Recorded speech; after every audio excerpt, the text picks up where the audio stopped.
Now, the Radio Experience Special. From National Public Radio, Collage Culture. In the past, artists and philosophers shared a unique responsibility. They filled in the gaps of our culture. Areas that technology had yet to conquer were filled in by their imaginations. To fly was to see a sketch by Da Vinci. To be healthy was to dance with the shaman. Artists extended culture into areas controlled by nature. To be an artist was a special, and rarely granted, responsibility. Today, following the successes of the Industrial Revolution, there seem to be fewer gaps in our cultural experience. We all live in a world where most of what we see and do was once somebody else's idea. As representatives of the human imagination, however, artists still have a specific task. Say, little lady, hi. Hank Dennis from Imag Inc. That's Imagination Incorporated, and boy, have I got a great offer for you. Do you mind if I just step in? Oh, hold on. Hey, this is a lovely place you got here. Can I talk to you about music? Can I talk to you about conceptual, impressionist, abstract, Dadaist? Is this a subscription? Have you got a bag or something that you're selling the stuff in? I mean, in order to distinguish artistic ideas from the designs that make up so much of our world, the designs of engineers, doctors, and lawmakers, artists have produced things that make us pause. Art objects that produce specific responses in your brain. Dr. Marta Kutas from the University of California at San Diego. I personally feel that most of what goes on for everybody, every day, is fairly expected. I mean, most of the time what you do is fairly redundant. People don't really hear something that they don't expect to hear. They don't see something they don't expect to see. Now, we already know from years of research with brainwaves that there are particular types of brainwaves that are associated with surprise. If something unexpected happens. If you were sitting there and I was going, B, B, B, A, B, B, B, and then I went, made some really, really deviant sound. If something is really absurd, that gives you a large brainwave. And one of the questions that I was interested in was to see if the brain sort of only had one or two responses to surprise, and that they would be all, the same, whether it was music, or whether it was reading words, whether it was tones. If it really didn't matter, if everything was sort of lumped together as, oops, I'm surprised. So I'm going to give you that brainwave. And it seems to be the case that when you put in the truly unexpected and absurd type words, those are the ones in which you get this very robust difference. For example, I shaved off my mustache, and you wouldn't expect for me to say eyebrows. Eyebrows quite unexpected. It makes some sense. I mean, you could conceive of somebody shaving it off, so you could visualize what that means, but it certainly is very unexpected. When that happens, that gives you a negative peak at around 400 milliseconds. Or if you had that same sentence and you really made it absurd, so you said something like, I shaved off my mustache and city, C-I-T-Y. Now that makes almost no sense at all. You can't visualize it. In fact, it really doesn't make sense. It's a totally absurd sentence.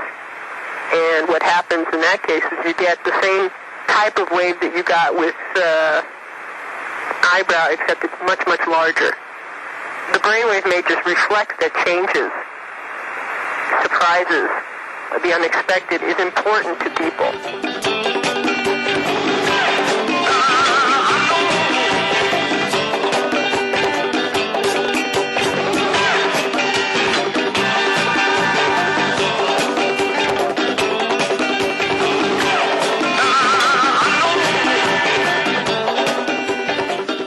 For the artist, in a world filled with ready-made images and photographs and ready-made sounds on records, the collage, French for gluing, was a natural form. In 1920, the German artist Kurt Schwitters expressed his hopes for the new art form.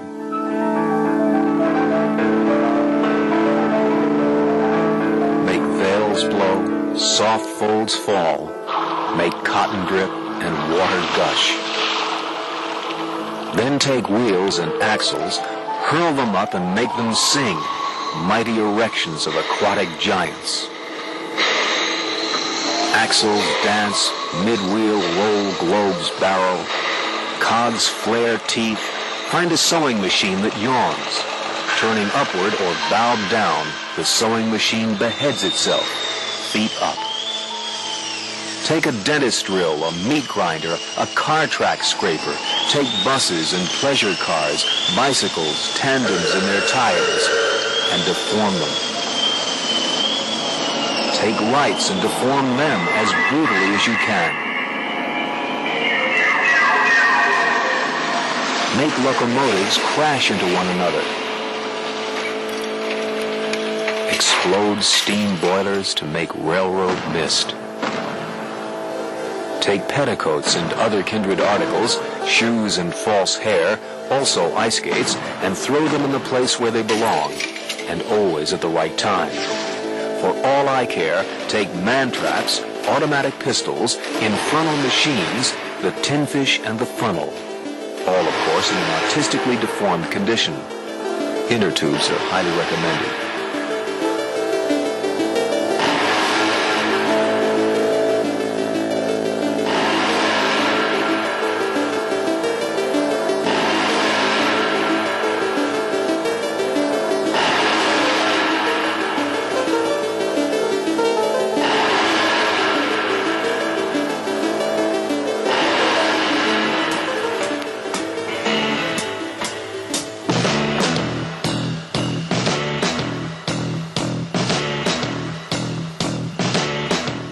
We live in a collage culture, and by now we should be used to great surprises.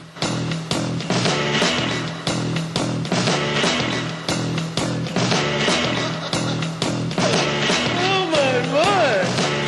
How are you today, honey? You want to sit and talk to me, too? What's the matter? See the five-legged cow, the three-legged chicken, five-legged sheep, camel Somebody's sick. half llama, half camel alive. I don't know, but Somebody from this is somebody in the park. Don't talk to them. Is just getting ready, and you're just in time if you hurry right along. I'd like to see one. I'd like to see that. The three-legged chicken.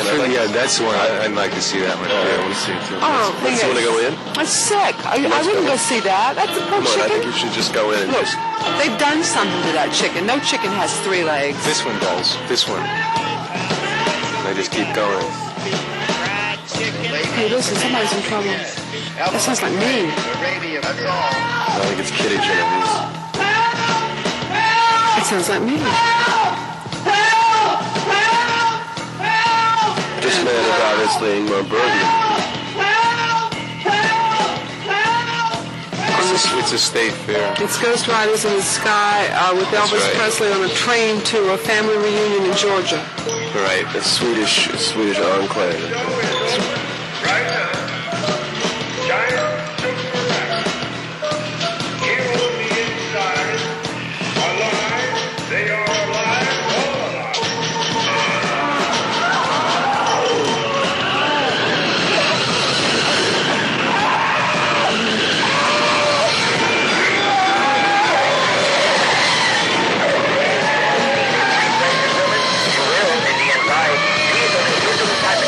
Revealed for the first time. Ask yourself, could these be my children? Yes, they could. These are not toys. These are the man. I want to tell you about Texas radio and the Big Beat.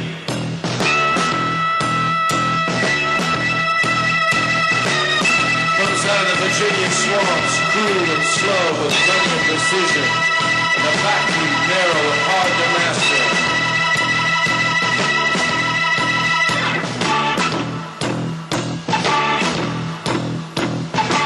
The Negroes in the forest, brightly feathered, they are saying, forget the night, live with us in forests of azure. Out here in the perimeter, there are no stars. Out here, we is stone, immaculate.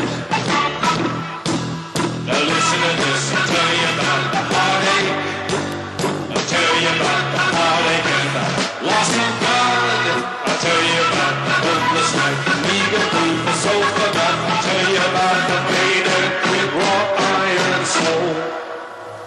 Few juxtapositions, non sequiturs, advertisements for the imagination. But of course, we all get a warm and secure feeling whenever we recognize something we can call our own. This pleasure of recognition is capitalized on by workers in information industries who edit commercials, package nostalgia, and make what they call information modulars and news bites. This information is an industrial product, and all of it is designed to sound familiar. John M. Phelan from Fordham University, author of Disenchantment, Meaning and Morality in the Media. The idea is not my own. It's from J.R.R. Tolkien. The primary world is that world which we experience, the world that contains this radio studio, the world in which this microphone exists, in which I am looking forward to having a nice cocktail when I'm finished with this program. That's the real, so-called real world, a world of experience which we all instantly recognize as real and which we share with one another, the events that you hear. Now, the secondary world is the world of fiction, the world of creation, but not merely that. It's a world which you couldn't possibly experience except in your imagination. You couldn't possibly go to the land of Oz. You couldn't possibly go to the land of Prester John. You couldn't possibly be at the court of King Arthur. But you can go there in your imagination. But in the primary world, there are these poor, what shall we call them, proles, right, wandering around, pushing their cart, listening to the music in A&P, and then go home turning on the same music that they heard in the A&P and continuing on with it. And then seeing a picture of somebody in a supermarket on television buying something that they just bought in the supermarket. And they're just trapped in that terrible world, and they're feeding Twinkies to kids that are screaming at them and asking for television toys. So the primary world is the world that we experience and the world that documentary, to give an example, deals with. The secondary world of fairy tales and of legends, of our heritage, in other words, contact with such secondary worlds is essential if you're going to keep a moral attitude which is joyous. And therefore, I suppose it's another way of saying that the industrialization of the imagination is a contradiction in terms.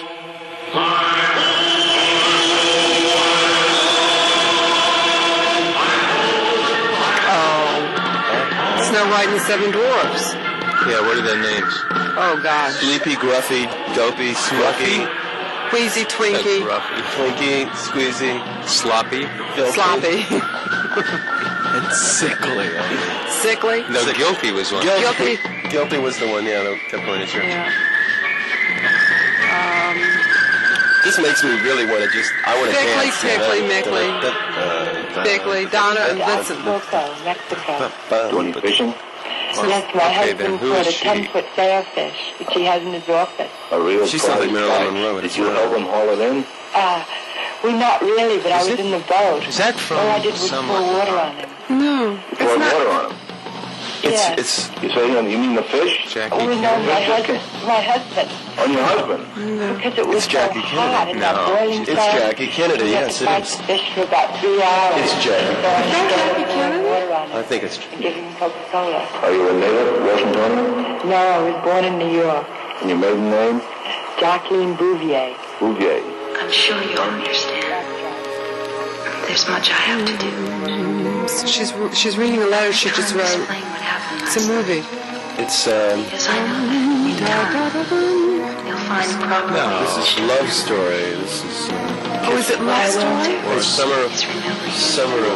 This is the summer of. It's a really old. Oh, it's the summer of 42. Summer of 42. Right. Yeah. So I knew it was the summer. That's a wonderful story. He's like 20 years old. Yeah, and she's like 40 and her husband's off to war. Her husband's dead. Darling. He was killed. Was he? She got so what happens in the end? They make out. She sleeps with her 20-year-old. Never see When he was 16. No, so. It was kind of whatever happens, he goes away. We were different. Kids were different. Anthropologist Michael Silverman. You mean the kind of pleasure that you get from recognition? Life is made up of. What you say, in some sense, is, here I am. I'm in my place. recognition always sort of lets you feel happy about being where you are, you know, whether it's in the movie theater or within the culture largely as a whole. It's that kind of recognition of being correctly in your place, which is a large part of what we mean by pleasure and recognition. The clock is ticking the hours away. It's Shirley Temple. Yeah, it is. Or either that or Betty Boop. No, it's not Betty Boop. Probably Shirley Temple. Good night, my friend. And she's singing to whoever it was that she danced with, the big tall guy. Good night, Gabriel Harry. my friend. My moment with you now is in. Oh, this is probably from Rebecca Sunnybrook Farm. But you're right. 99. Did you love this? What's it about? She was so cute. I don't know. She was about her being cute. Pain, depression, pain, it's your attention. This has got to be like from the 60s. This is like cat burglar music. Doom, doom, doom. It's the little arrows going off in your head, you know, Right. tubes down your nose, Right, but this is like fingers in your ears. Jittery nerves. nervous, like cat on a hot tin roof, nervous.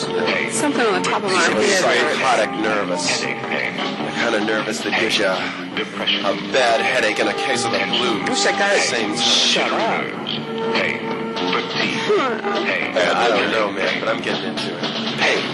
depression, pain, fatigue, tension, pain, headache, jittery nerves, pain, fatigue, depression, pain, headache, tension, pain, jittery nerves, depression, pain, fatigue, tension,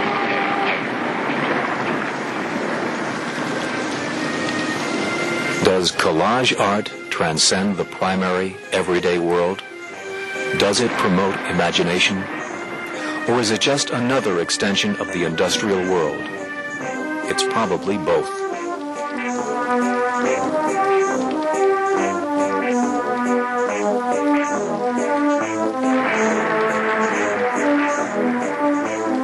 Repelled by the brutalities of World War I, the Dadaists of the 1920s turned to art. They believed in the power of art to save mankind. In the words of critic Robert Hughes, they believed that by changing the order of language, they could change the order of experience. And an inspiration for them may have come from one of Vincent van Gogh's letters. For you, a dump may only be a place where gulls fight over scraps of garbage. But Van Gogh wrote in 1887, "This morning, I visited the place where the street cleaners dumped the rubbish. My God, it was beautiful. Tomorrow they are bringing a couple of interesting pieces from that garbage pile, including some broken street lamps for me to admire, or, if you wish, to use as models. It would make a fine subject for a fairy tale by Andersen, that mass of garbage cans, baskets, pots, serving bowls, metal pitchers, wires, lanterns, pipes, and flues that people have thrown away. I really believe I shall dream about it tonight, and in winter I shall have much to do with it in my work. It would be a real pleasure to take you there and to a few other places that are a real paradise for the artist, however unsightly they may be."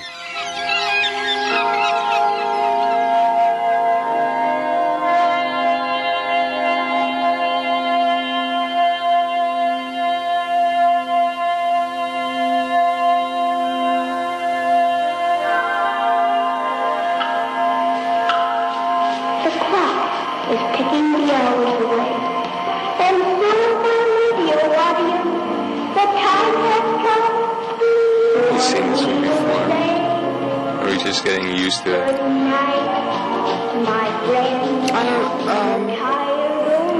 Yeah, this is definitely Shirley Temple, okay. I'm getting bored with the whole thing. I'd like to stick Jacqueline Kennedy into this one, see how it would work. Anything?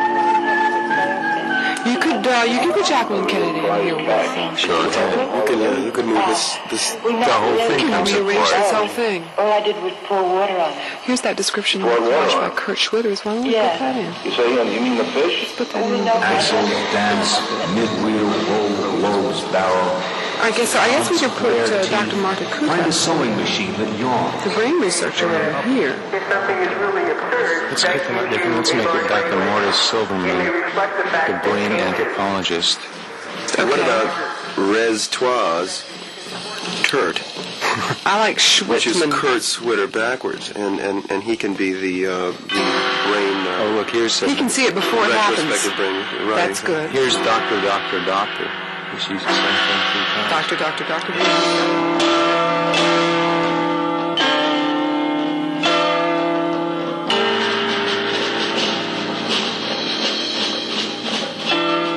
To change the order of language in order to change the order of experience. But the truth may be that any successful art is very close to experience because what is familiar is attractive and will be bought. Carlos Hagen is a documentary producer from the University of California at Los Angeles. Recently, he served as a judge in a university peer review of collage art. The collages came into being in periods of revolt, of revolution during the Russian Revolution, and the intent was to make them very appealing to the people, very populist. And then people started finding that, my goodness, they said, these are beautiful, they have some kind of validity as art. Many of these montages, as you well know, and we can go into the work of Buñuel or Fellini in film and many others, they go along a certain stream of consciousness, you see, okay? Is that clear to the observer or listener or recipient, or is so obscure that only the artist and a few of his associates or friends can understand that? That's one of the criteria, you see. Then another one, is it too predictability? For example, if the montage is too predictable, then you see it loses validity. We're going to the other direction. On one direction, it could be too obscure to follow, okay? And the other case, it would be so clear, so obvious, that it becomes no fun to make it too elementary, you see, too basic, something like the agitprop. Each week, artist L.V. Tenor invites a group of friends into her Chicago apartment for a class in collage making. You don't want someone to look at it and say, she cut that out of a magazine and pasted it on there. You don't want that feeling, ever. I mean, they might know that part of this came from a magazine, but it's the color, and it blends into what you're doing. That's the idea. I don't know what makes a person do, why they feel a certain color is necessary in a certain area. That's where I guess you call your own artistic flavor, but it just what it happens, it makes it yours.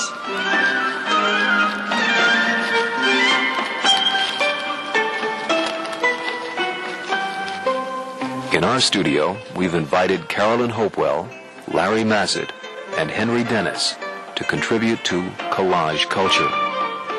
Well, I have a collage, and let's see.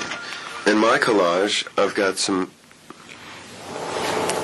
U.S. Army helicopters, the old kind with the double propellers,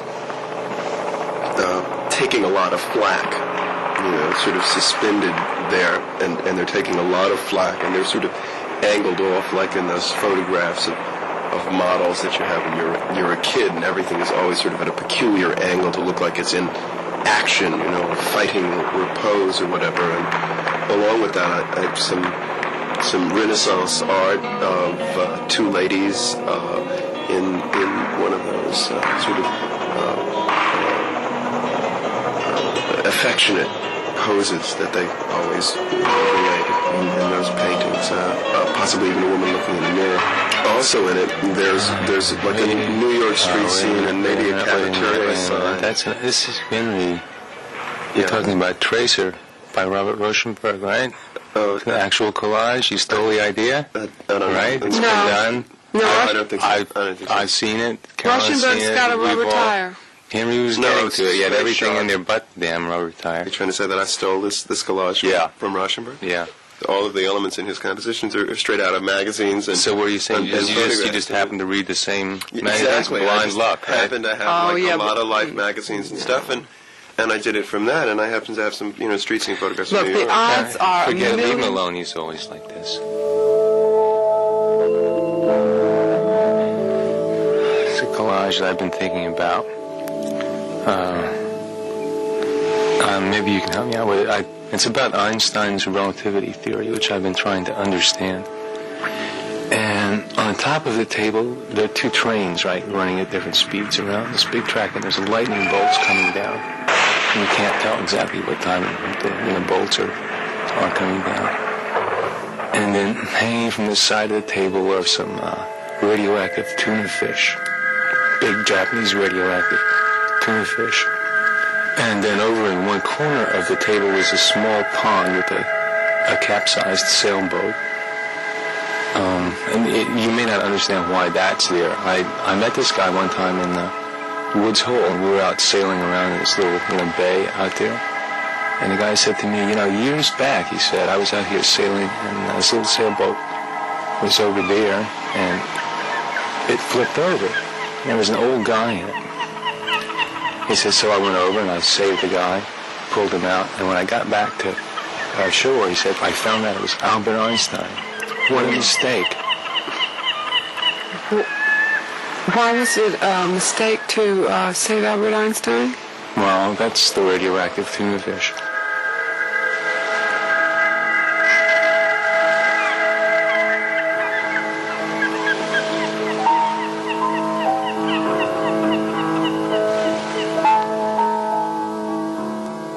It's the artist's job to promote and advertise the power of the human imagination. In the wake of the Industrial Revolution, artists developed the collage. But what is the quality of this form? Here's a critique of collage by Carlos Hagen. The good thing about collage is that it contributes to the breaking down of preconceived barriers and introduces people to new and unfamiliar styles. The bad thing about collage is that it takes expressions out of their cultural and historical contexts, blending everything into an homogenized patchwork quilt. Perhaps the same critique can be extended to America, a collage culture.